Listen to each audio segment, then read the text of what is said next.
Bom, pessoal, boa noite. Vocês conseguem me ouvir bem daqui? Tudo certo? Conseguem ouvir bem? Beleza. Então, meu nome é Bruno Guimarães. Eu vou apresentar essa palestra sobre containers, Linux Containers. Ela, como a maioria das minhas palestras, ela vai ser meio técnica, mais para o lado técnico e para o outro lado. E esses slides eles estão disponíveis ou no meu site, ou no site bbguimarães.com, ou no aplicativo do Macadu, para quem quiser também mandar dúvidas. Eu queria pedir já agora, eu sempre esqueço, mas hoje eu lembrei, queria pedir que se alguém tiver alguma dúvida, algum questionamento sobre o que eu estou apresentando, pode levantar a mão e interromper no meio, não me importa, eu acho até melhor. E antes de começar, eu queria só fazer umas perguntas para vocês, para eu apresentar o melhor para vocês e para mim. Então, por favor, quem já ouviu falar de containers pode levantar a mão. Quer dizer, todo mundo, né? Porque todo mundo leu o título da palestra, mas quem já tinha ouvido falar alguma coisa? Tá certo. Quem já usou containers em desenvolvimento? Quem usa em produção? Ok, 0. Então tá. Então eu acho que os slides como estão, eles estão bons para todo mundo. Então, se alguém quiser me contatar, o meu e-mail está aí. Só olhar nos slides depois. Mais um último aviso de utilidade pública. Essa palestra aqui é a terceira vez que eu estou dando ela. Eu já dei ela no Pai Caxias, lá em Caxias, eu sou de Caxias do Sul. Já dei ela no Tia Linux Porto Alegre no ano passado. Essa aqui é a terceira. Para quem estava aí, que eu vi que tem um pessoal que estava lá também, não vou embora, porque eu atualizei ela bastante. Muita coisa aconteceu nesses últimos anos, nesse ano. E os slides são os mesmos, inclusive anteontem eu vi que ainda estava Tia Linux em algumas partes. Mas os slides são mesmos, mas eu dei uma atualizada neles, então tem bastante coisa para a gente ver aqui. Então, dando uma visão geral da minha palestra, o que eu vou apresentar primeiro, eu vou dar uma passada geral em o que são containers. Depois eu vou entrar na implementação, esse é o grande objetivo dessa palestra, que eu vejo que muita gente fala de containers, é um tópico muito quente esses dias, só que nem todo mundo sabe como é que isso funciona. Então, o objetivo dessa palestra é passar a implementação mesmo, como é que isso funciona por baixo. Depois eu vou falar de segurança, que é um grande tópico na área de containers, comparar com as técnicas tradicionais de virtualização, ver o que é, o que não é de diferente entre os dois. Vou falar um pouco sobre as ferramentas que nós temos hoje para trabalhar com isso. E eu não botei aqui, mas tem uma parte no final que, se tiver tempo, eu vou falar um pouco sobre o que está acontecendo agora e o que vai acontecer. O que vai acontecer não, mas quais são os planos para o futuro dessas tecnologias. E no final tem umas referências, eu baseei isso no trabalho dos outros. Tem uns artigos muito bons ali nas referências, se der tempo no final eu comento alguma coisa sobre eles. Então, começando, sempre gosto de começar a minha palestra dizendo o que ela não é. Eu estava revisando os slides na cabeça e aí eu percebi que não é uma boa ideia, né? Porque o que ela é um conjunto bem menor de coisas que ela não é. Então, acho que eu tenho que rever um pouco essa parte. Mas o que eu vou falar aqui é sobre containers. Containers não é uma forma de virtualização, é uma coisa bem diferente. Os objetivos, alguns são similares, mas a implementação é bem diferente. Além disso, tem esse nome Linux Containers, ele é um pouco ruim, porque o que eu vou falar aqui são Linux Containers genéricos. Tem um projeto que a sigla dele é LXC, que também é chamado de Linux Containers, mas isso é uma implementação de Linux Containers que se chama Linux Containers, então é meio confuso, mas o que eu vou falar não é o LXC.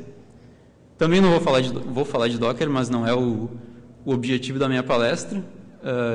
Geralmente eles se associam o nome Docker e Containers, mas não. É só um tipo de utilização de containers. Então, e mais importante que tudo, containers, ao contrário do que falaram para vocês, não é a solução de todos os problemas. Eu vejo muito nas discussões, isso dá para resolver, isso o Docker resolve, joga o Docker lá que ele vai resolver. E vocês vão ver espero que vocês vejam no final da minha apresentação que não é bem assim, que migrar a infraestrutura para utilizar containers precisa de muito estudo, precisa ser aplicado corretamente. Então, o que é um container? Container, basicamente, é um processo ou um grupo de processos executando em um kernel, um mesmo kernel, ou seja, o kernel não é virtualizado, ao contrário de, por exemplo, uma máquina virtual. E entre esses processos e entre os processos e os recursos desse kernel tem diferentes níveis de isolamento. Isolamento esse que pode ser desde quase nada até quase tudo. Eu vou mostrar um pouco como é que isso é feito. Então, o kernel e o user space ao redor do kernel, ele tem várias ferramentas para a gente fazer isolamento entre recursos e processos, não necessariamente em containers. Vocês podem ver que muita coisa aqui não é exclusiva para containers, mas a gente tem, por exemplo, cgroups, namespaces, SLinux, que são ferramentas do kernel e user space para isolamento de recursos.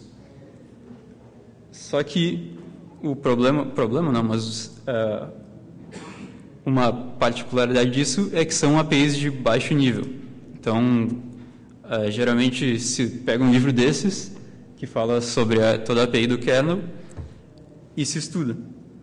Mas nem todo mundo tem essa especialização. Então, o que se faz é criar bibliotecas de alto nível, ou de nível um pouco mais alto, que encapsulam isso e tornam mais fácil escrever uma aplicação que utiliza esses recursos.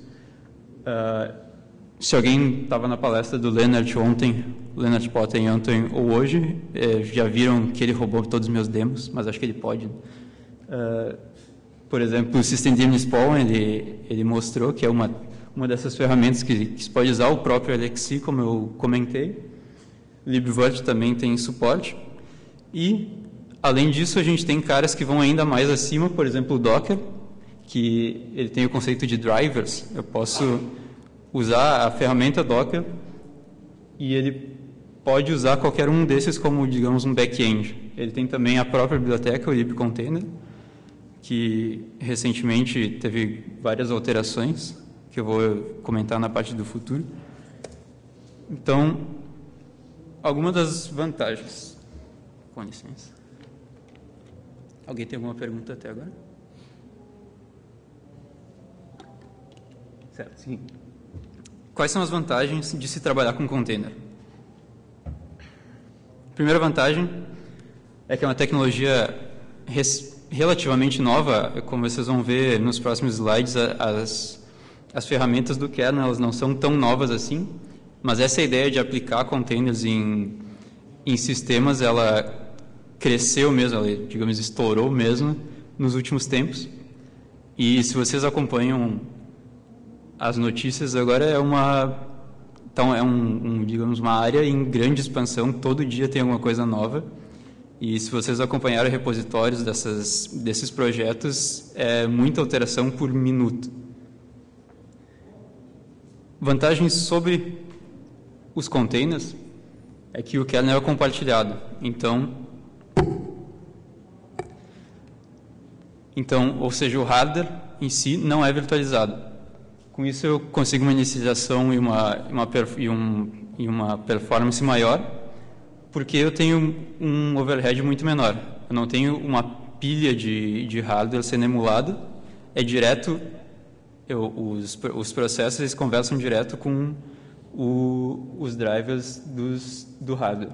Isso também é uma menor utilização de recursos, porque eu não tenho aquela camada que se tem com virtualização normal para cada máquina virtual. Uma outra vantagem que eu tenho é que, como todos os processos rodam em cima de um mesmo kernel, se eu precisar fazer uma atualização no kernel, eu atualizo um kernel, o kernel do host, e isso já faz um patch em todos os processos que estão rodando. Aqui eu botei uma nota que recentemente,